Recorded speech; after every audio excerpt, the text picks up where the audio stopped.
Okay, we are reading Mouse 1, Chapter 5. We're going to probably split this one up into two parts. Here we go. Chapter 5. If you remember going back a little bit, of course, we heard about the selection in the stadium, the Mala's family, and how she hid her mom in the coal cellar, and how she had to scrape out these terrible buildings where they made as this sort of prison before they could ship off these people to die. And, of course, the one that always tugs at my heart is Vladek's dad, sneaking over to the bad side after he made it to the good side, sneaking over to the bad side in order to give his daughter and his grandchildren a few more moments of levity, to ease their pain, to be with them in this fearful, terrible hour. Talk about being a moral person in an immoral world. That's it right there. Chapter 5. Back in the present day. Ringing of the phone. Hello, Artie, I'm telling you. I don't know what... Oh, this is Mala. I don't know what to do with your father. He just climbed on the roof. Mala? He insisted on fixing the drain pipe and got dizzy. I don't know if I can ever get him down. What time is it? Now he wants to climb back up. What am I supposed to do? Please don't shout. Look, why don't you just call a handyman? Gee, Mala, it's only 7:30 in the morning. Francois and I were up till 4. Francois is his wife. Art's wife. You know we don't get up till... Hello, Artie, Papa here. I'm telling you, Mala makes me mushuga. I want that you could come now to Queens to help me. What? You gotta be kidding. When I was young, I could do by myself with these things. But now, darling, I need it for your help with the drain pipe. Look, Pop, let me call you after I've had some coffee. Whew, thought I was dreaming. Is it your father again? Yeah, he wants me to go out and help fix his roof or something. Shit, even as a kid, I hated helping him around the house. He loved showing off how handy he was, and proving that anything I did was all wrong. He made me completely neurotic about fixing stuff.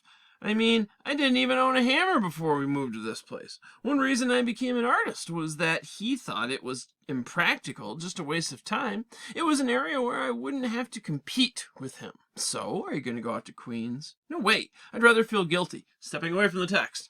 A lot of ethereal guilt on the part of the author. Only being there for the story. Creating a, quote, comic or something that people look down upon as a way to talk about the Holocaust. Now, there's certainly people that say, this is fantastic. He's opened it up for a whole new world of people that never would have really read about it. But there's other people that kind of think of comics as juvenile. Again, that's why we don't use the term. Think of sequential art. But there are some guilt he might have about creating the genre. Maybe he's belittling it, or he's profiting off the Holocaust, or he's only there with his father to get the story, or he doesn't help enough. He's telling his father he won't include certain things and then does. Lots of reason for him to feel guilty. And remember, growing up, that very first prologue, we talked about how prologue sets up patterns, how his dad is, you tell me about your friends when you're starving together, then you know who friends are. Again, imagine growing up in that house. Getting a D on a paper, girlfriend breaking up with you, skinning your knee. Well, you didn't survive the Holocaust. All of that dwindles in comparison, and just how hard that must be psychologically. That's why the coming together of these two, I think, is so endearing and heartwarming to see after a lifetime of friction. You see the father and son come back together, right, at the father's later point in life. Continuing on, he says, I'd rather feel guilty. Besides, I'm too busy. He can easily afford to hire somebody. Hello, Pop, listen, about the drain pipe. I don't think I can. So never mind, Artie. I just talked down to Frank, what lives next door. He agreed and would fix over the weekend. Hey, that's great. Of course, it'd be better if someone would fix today, but at least somebody will help me. Hey, just great. About a week later. Hiya, Pop, what you doing out here in the garage? It's always something here I must do. Putting now away my old nails. The long ones separate from the short ones. Is the roof all fixed up? Yeah. Frank come from next door and eventually we fix together. Do you need any help with any of those nails or anything? No. Such jobs I do by myself. Is everything okay? With my life now, you know it can't be everything okay. You go upstairs. I'll finish up here in a few minutes and I'll come up. Okay. Hi, Mala. Whew! You scared me, Artie. My nerves are completely shot living with your father. Yeah, he seemed a little upset when I saw him downstairs. Do you think he's angry that I didn't come out last week? Oh, I don't think so, but keeping this house fixed up is too much for him now. I keep telling him to sell it and buy a condo in Miami. Yeah, he seems depressed. Well, it could be the comic strip you once made, the one about your mother. What? Vladek saw it for the first time a couple days ago. How do you know about Prisoner on the Hell Planet? Oh, my friend Ruthie has a son in college. He reads all the comics. He showed it to her, and she gave me a copy. Oh, shit. I knew it would upset your father, so I kept it hidden, but somehow he found it. I drew this story years ago. It appeared in an obscure underground comic, but I never thought Vladek would see it. Now, if you were to, this is actually a bleed. It's very hard to tell here, but you can actually see his hand, right? And actually the black borders bleeds off the page. If we were in class, I got a little interview from Spiegelman talking about how it's a bleed. Again, a bleed is when the looks like the pictures bleed off the page. And if you're holding the book, you can actually see it from the side. So you know it's this separate piece. A bleed is supposed to be a representation of timelessness, or that it doesn't fit in a time. He also uses it when we go to Auschwitz. What a better place to show a timeless place where, you know, the clock doesn't tick. But here, too, it doesn't fit into either of our sequences. It doesn't fit into our story, so there's something different about it. And it's about the mother's suicide, and it's called Prisoner on the Hell Planet. So here is this little sub-story. In 1968, when I was 20, my mother killed herself. She left no note. So again, he was born right after the war, so we know she didn't commit suicide, or I'm sorry, she didn't kill herself till years later. But we've talked about Richieu and all these other things. We're going to find out what happens to Richieu later. But remember, Elzeki gave the opportunity. I will hide your child. And we know Elzeki's child came out. They said no at that point. Just think of the guilt. And of course, it's not her fault. And of course, you're going to say, nobody can take care of my baby like I can. But they didn't know what was coming, right? So this is what happens to the mom years later. She left no note. My father found her when he got home from work, her wrists slashed and an empty bottle of pills nearby. Oh, God. I was living with my parents, as I agreed to do on my release from the state mental hospital 3 months before. I spent the weekend with my girlfriend, Isabella. My parents didn't like her. I was getting home late. I suppose that if I'd gotten home when expected, I would have been the one to find her body. When I saw the crowd, I had a pang of fear. I suspected the worst, but didn't let myself know. A cousin herded me from the scene. Come to the doctor's. Your mother's, sick. He'll explain. Dr. Orens lives nearby. Sit down, Arthur. I thought I should be the one to tell you. Your mother killed herself. She's dead. Look at the way this is telling the story. In panel 2, everything is normal. Panel 3, everything shifts. It is expressionistic. It is from the point of view of art. When he hears this news, his whole world is twisting. His whole world is becoming this horror show. His whole world is like they are mocking him, right? He sees this grotesque features of the doctor and the bookcases and the shelf and the window, and everything is twisting in on itself. Why? Because that's his mind frame. It shows the mind frame of the subject of art. It's an excellent representation, and just yet another thing I'm asking you guys to think about is how the story is told with more than just words. Pictures, bold, the way the line is drawn, the dialogue balloons, the facial expressions, and here the background. It's just fantastic. Everything is twisted because in his mind, everything is twisting and turning and being thrown off, as though the doctor's almost mocking him. I could avoid the truth no longer. The doctor's words clattered inside me. I felt confused. I felt angry. I felt numb. I didn't exactly feel like crying, but I figured I should. She's dead, suicide, as though they were laughing and mocking him. Now, boy. No, says the doctor. Let him cry. It's good for him. We went home. My father had completely fallen apart. Oh, Artie, why? Such a tragedy, not even a note. I was expected to comfort him? Somehow the funeral arrangements were made, and for $950, we have a bronze casket with bronze-colored velvet, or, of course, for $2,000 we can. That night was bad. My father insisted we sleep on the floor, an old Jewish custom, I guess.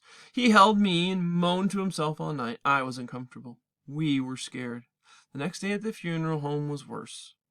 My father fought for self-control and prayed. I was a little spaced out in those days. I read to my mother from the Tibetan Book of the Dead. O nobly born, in your journey through, and that little bit is cut off on this one. There's your journey through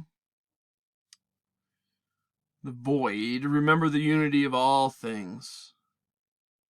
Anya, it was too much. I had to leave. A friend of the family found me out in the hall. Now you cry.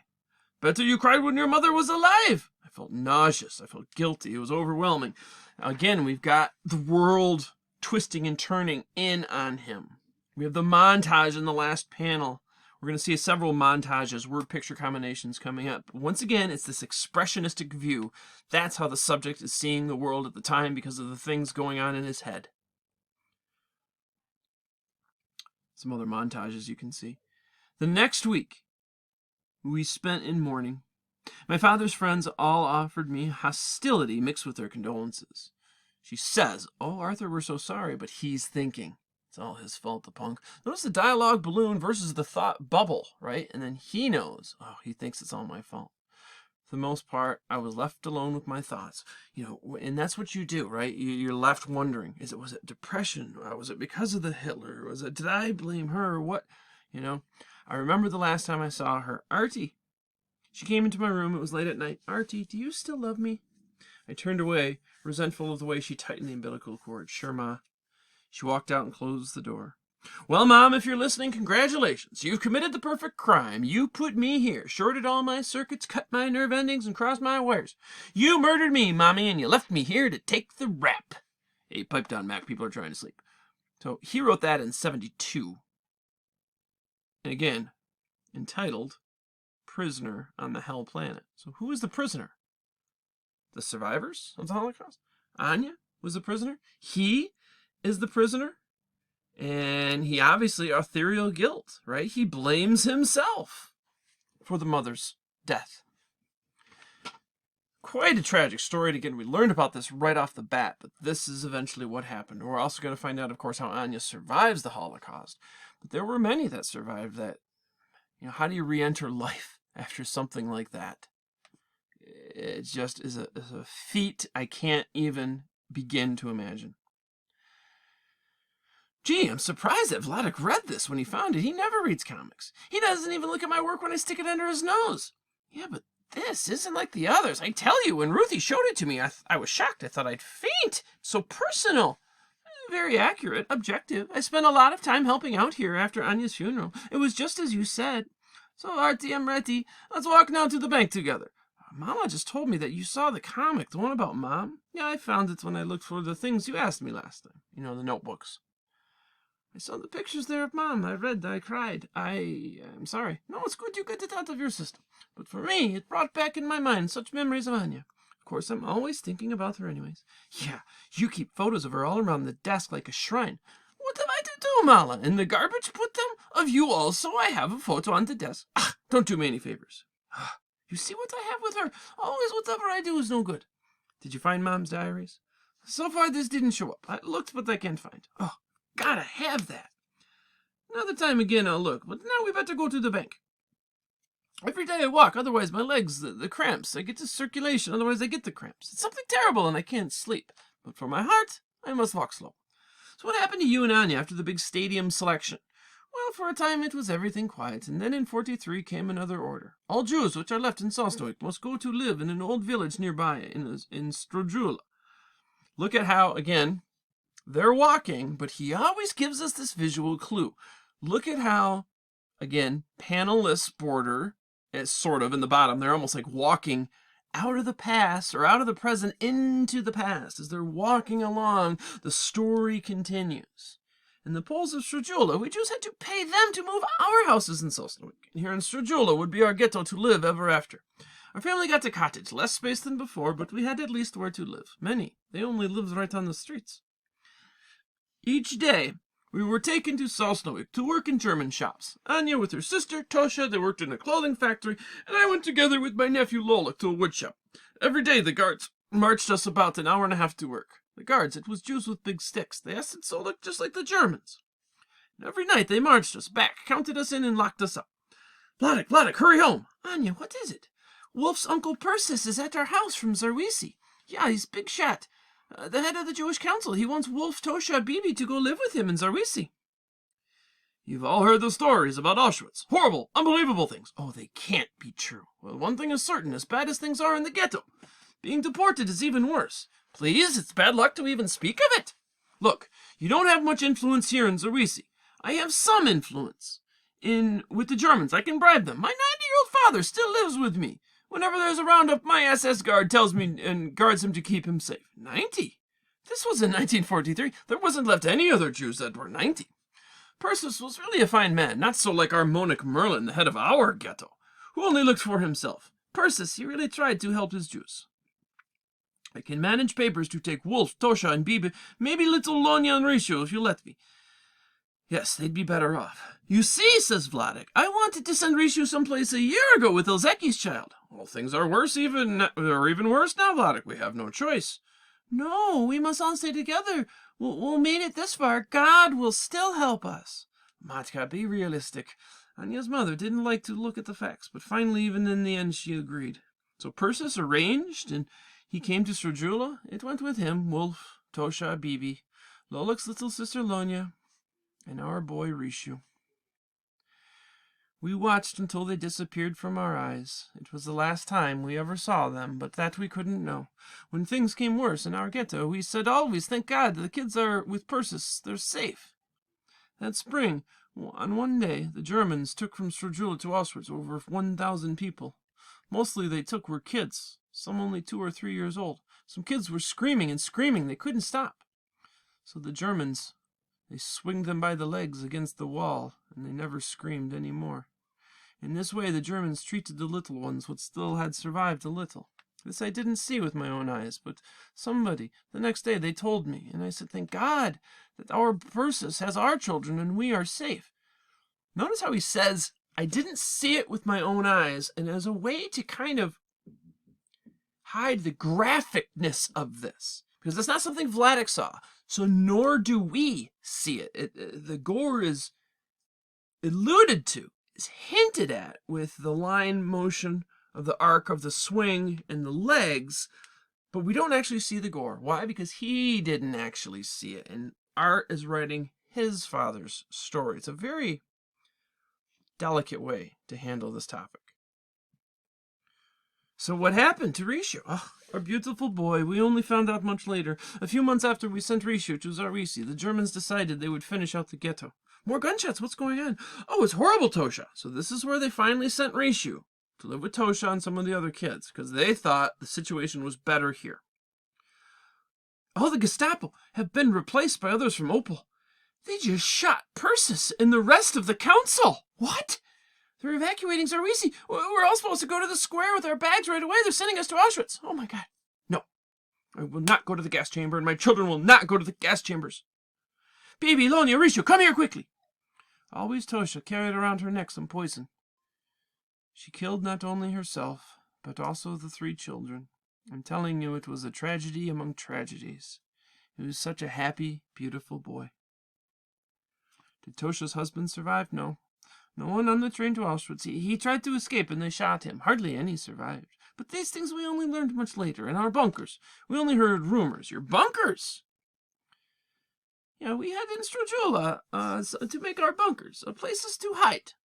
So we're ending this part here. Again, chapter 5 of book 1. We'll continue in the next part.